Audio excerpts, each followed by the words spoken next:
had not yet seen him. I had occasion to go to the dressing room and remembered the lessons he had once given me. I had no difficulty in discovering the trick which made the wall with the mirror swing around, and ascertained the means of the hollow bricks, and so on, by which he made his voice carry to Christine, as though she heard it close behind her. In this way also I discovered the road that led to the well and the dungeon. Communist dungeon. And also the trapdoor that enabled Eric to go straight to the cellars below the stage. A few days later, this mask really needs to get a grip.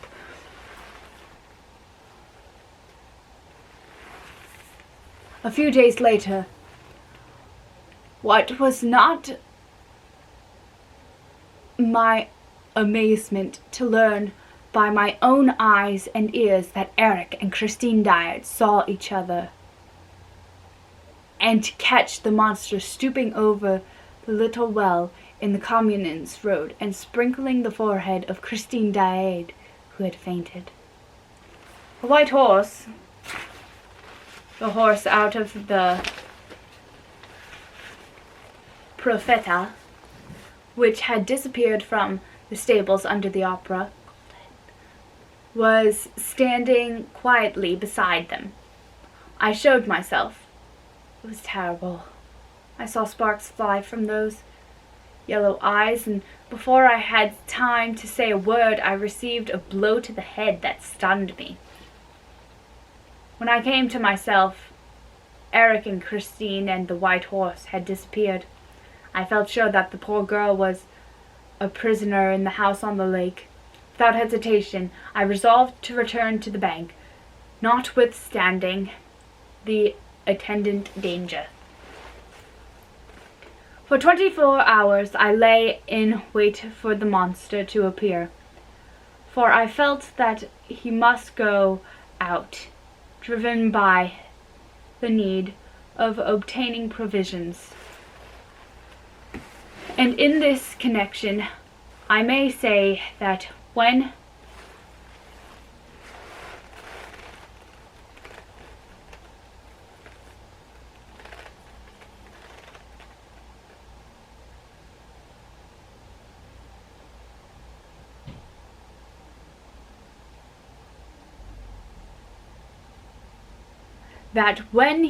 he went out in the streets or ventured to show himself in public, he wore a pasteboard nose with a mustache attached to it, instead of his own horrible hole of a nose.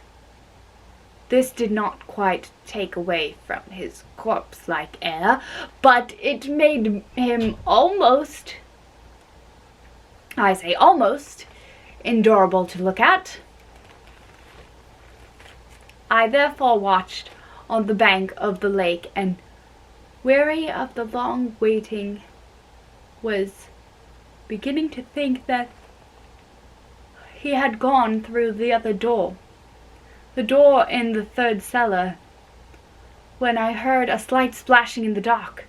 I saw 2 yellow eyes shining like candles, and soon the boat torched shore. Eric jumped out and walked up to me. You've been here for 24 hours, he said, and you're annoying me. I tell you, all this will end very badly, and you will have brought it upon yourself, for I have been extraordinarily patient with you. You think you are following me, you great booby, whereas it's I who am following you. And I know all that you know about me. Here, I spared you yesterday in my Communist Road, but I warn you, seriously, don't let me catch you there again. Upon my word, you don't seem able to take a hint. He was so furious that I did not think for a moment of interrupting him. After puffing and blowing like a walrus, he puts his horrible thoughts into words. Yes, you must learn, once and for all. Once and for all, I say. To take a hint! I tell you that with your recklessness, for you have already been twice arrested by the shade in the felt hat. Who did not know that you were doing in the cellars and took you to the managers, who looked upon you as an eccentric Persian, interested in stage mechanism, and life behind the scenes. I know all about it. I was there in the office. You know I am everywhere. Well, I tell you that with your recklessness, they will end by wondering what you are after here. And they will end by knowing that you are after Eric. And then they will be after Eric themselves, and they will discover the house on the lake. If they do, it will be a bad lookout for you, old chap. A bad lookout. I won't answer for anything. He puffed and blew like a walrus. I won't answer for anything. If Eric's secrets cease to be Eric's secrets, it will be a bad lookout for a goodly number of the human race. That's all I have to tell you. And unless you are a great booby, it ought to be enough for you. Except that you don't know how to take a hint. He sat down on the stern of the boat and, kicking his heels against the planks, waiting to hear what I had to answer, I simply said,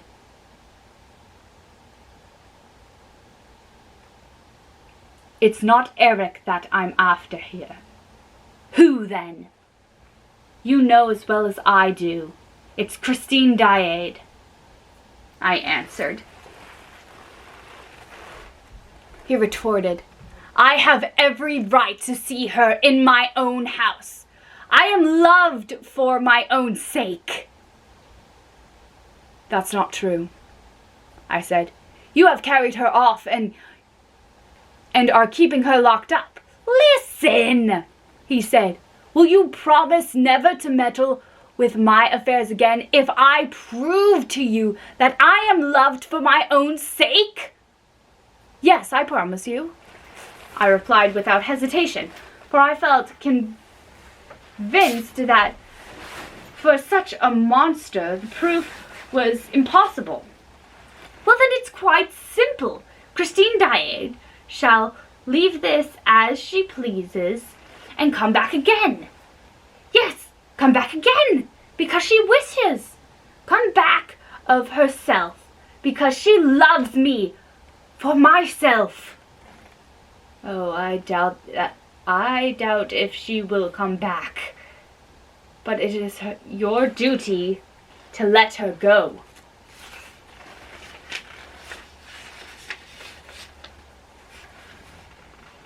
"My duty, you great booby. It is my wish to let her go. And she will come back again, for she loves me."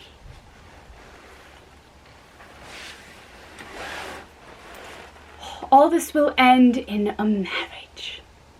A marriage at the Madeleine, you great booby. Do you believe me now?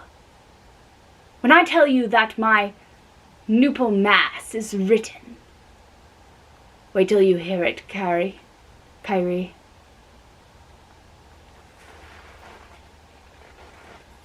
Wait till you hear the Kyrie. He beat time with his heels on the plank of the boat and sang, Kyrie, Kyrie, Kyrie, el decision.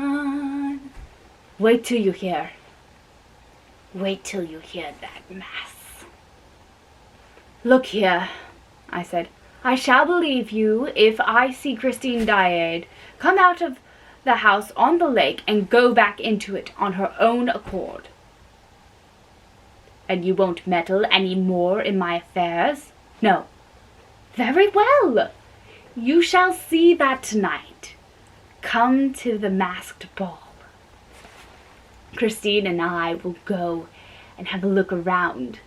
Then you can hide in the lumber room, and you shall see Christine, who will have gone to her dressing room, delighted to come back to the Communist Road, and now be off, for I must go and do some shopping.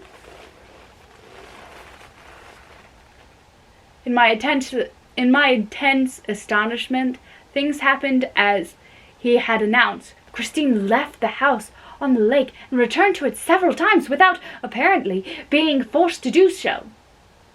It was very difficult for me to clear my mind of Eric. However, I resolved to be extremely prudent and did not make the mistake of returning to the shore of the lake or going by the Communist Road.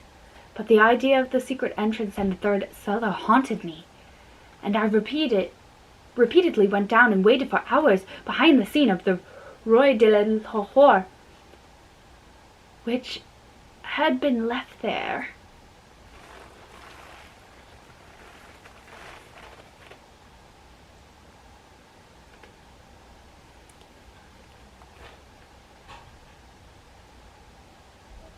For some reason or another, alas, my patience was rewarded. One day I saw the monster come toward me on his knees.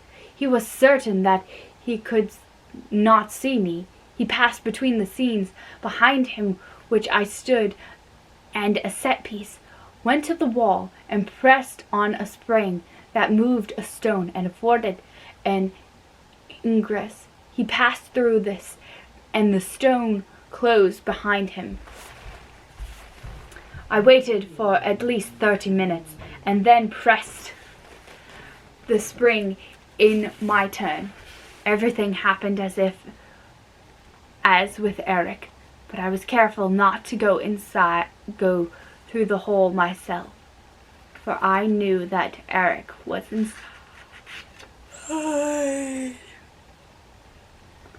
On the other hand,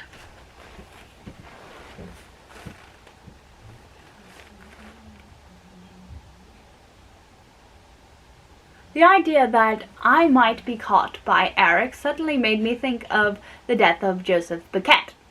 I did not wish to jeopardize the advantages of so great a discovery, which might be useful to many people, to a goodly number of the human race, in Eric's words, and I left the cellars of the opera house after carefully replacing the stone.